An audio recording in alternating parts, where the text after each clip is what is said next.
But this thing with the orchestra, see, they let him do it because he basically threatened them. He said, "Look, I'm going to die.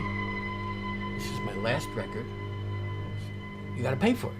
And he's very convicted. He's very strong.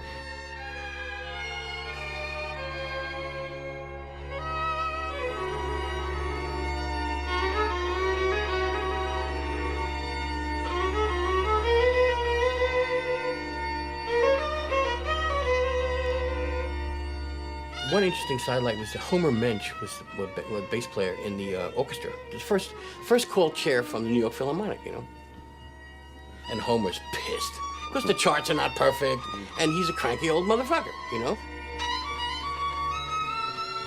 So Spiggy goes over to him and says,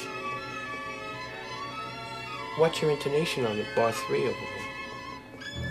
To him, to Homer. He would relax between takes.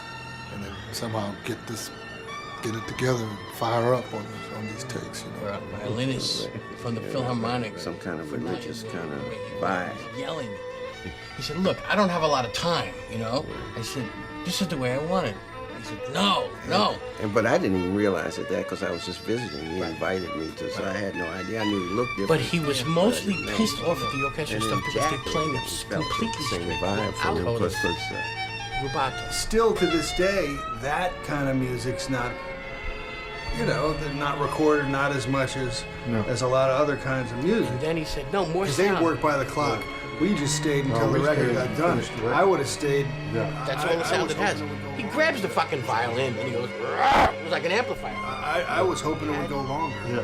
You see, he had the sound in his ear. Played tremendous, with all his heart. Why wouldn't hordes of armies of great people bow down at that record? You know what I mean? And I'm saying maybe that's one reason. Or maybe it's something scary about something that's that powerful in a positive way can actually, in some terms, be frightening.